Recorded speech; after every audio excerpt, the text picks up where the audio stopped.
What's going on, guys? My name is Frito, also known as the self-proclaimed king of duel commentaries, and today is going to be a duel with my friend Herder of Buffalo, and we're going to be talking about Black Ops 2, specifically the score streaks, because we believe that they're going to be a large game-changing force from the previous COD games. Specifically, we're worried about how they're going to balance numerically and what they're going to do interdependently. I'm making up big words just to confuse you all. Maybe Herder of Buffalo can explain more.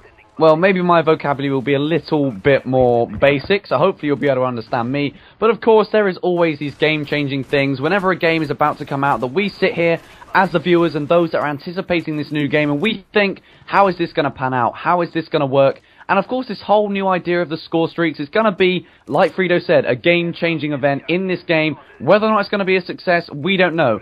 I tend to be more of a pessimist, and I think Frito tends to sit on the fence a little bit more, but I don't want to speak for him. But I've got a lot of views on this score streak, so let's get right into this dual commentary. Frito, set it up, buddy. Well, first of all, for those of you at home who have not done immense amount of research, scanned 99.9% of all articles and videos on the internet on Black Ops 2, let me break down quickly the basis of what the score streak system will be like. So every scoring event will add towards your score streak. Now, there's no support, there's no dying and continuing a streak, that's all gone. Specialist is gone. It's all assault style. But what you're going to need to do is get enough points, or rather score, to equal a certain item, so a score streak.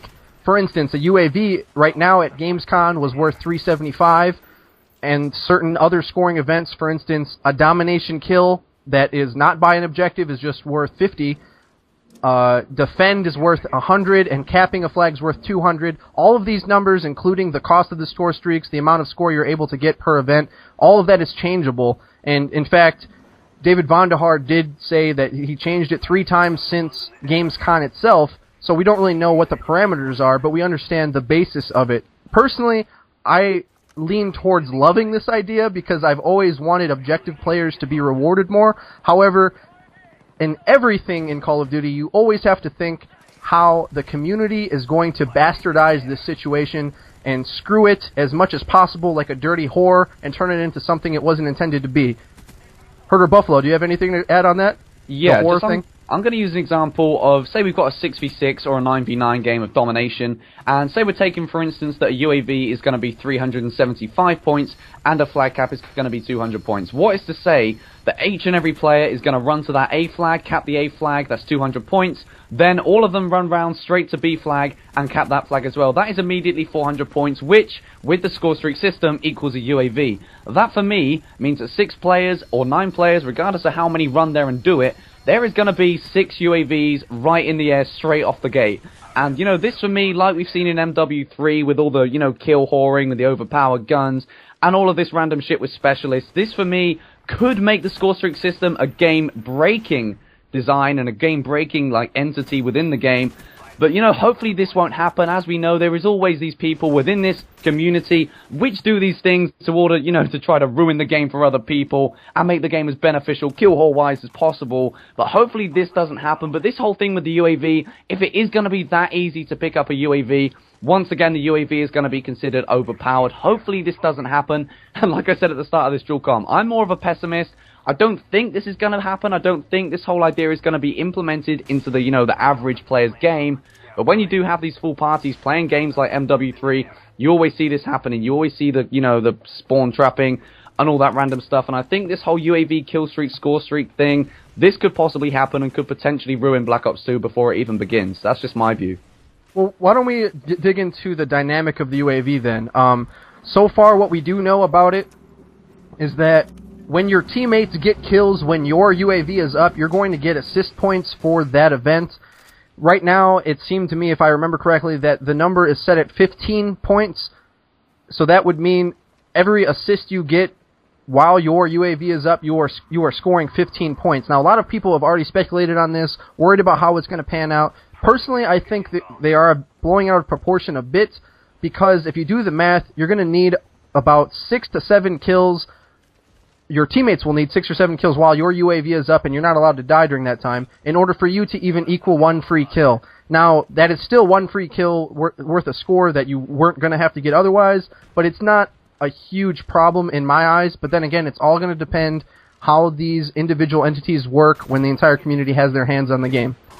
Yeah, I understand what you're saying there, and like you said, realistically looking at this, how many assists do we get in an average game of Call of Duty? Not that many, and like you said with the math, if it's 15 points per assist, this is going to accumulate to pretty much nothing, and you're going to have to get, like, I think it's, my maths is terrible, like 7 or 8 kills before you even get to 1 kill worth of ScoreStreak points with these assists. So hopefully, like Frito said, this whole UAV assist thing for your whole team, it's not going to be that much of a problem. Like we said, we've done the math, it shouldn't be a problem, but fingers crossed. Anything else on the ScoreStreaks?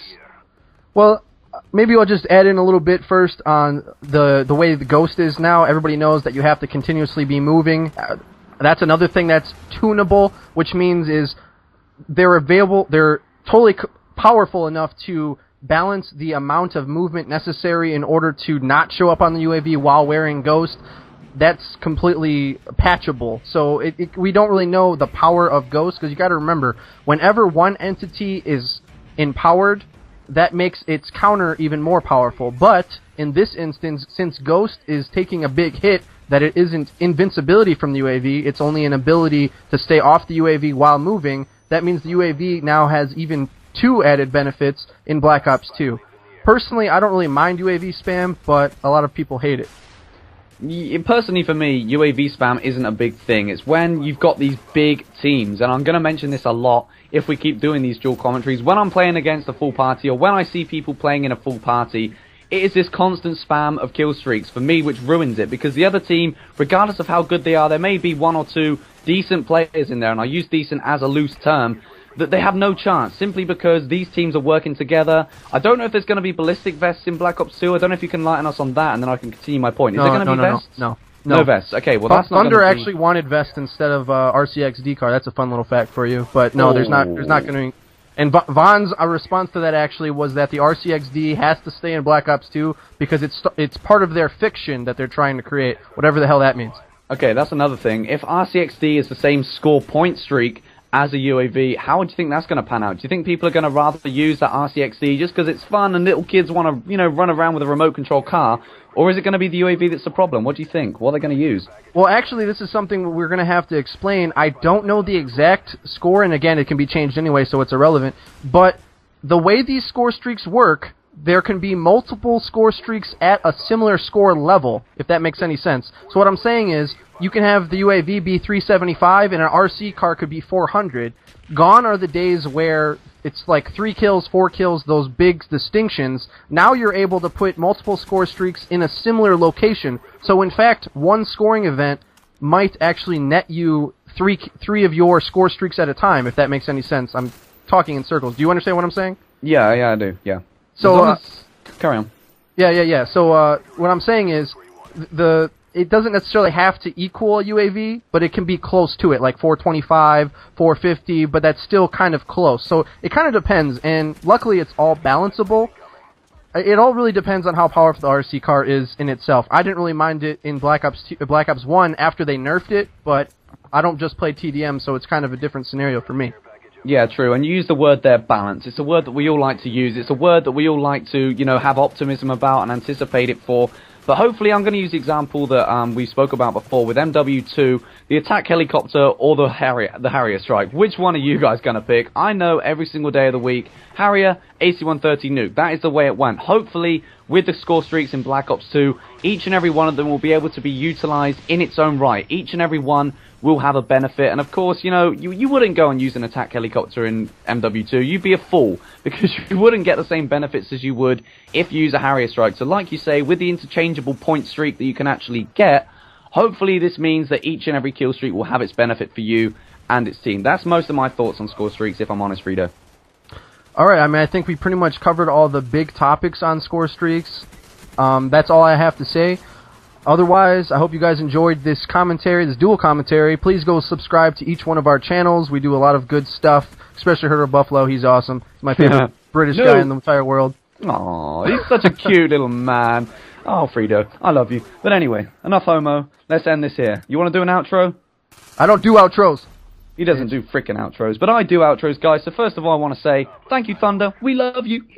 In a girl's little voice. But thank you very much for watching this, guys. If you have enjoyed this and you're excited for Black Ops 2, let me, let Fredo, and of course let Thunder know in the comment section. We'd love to know what your thoughts are on the ScoreStreak system, and hopefully we'll be back with more stuff for you guys. Thank you for watching. Peace.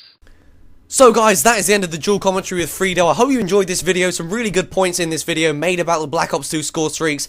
But in these boxes, once again, there's a previous video and a random video. And as well as that, be sure to go check out Fredo's channel and click on some of these videos on your screen right now.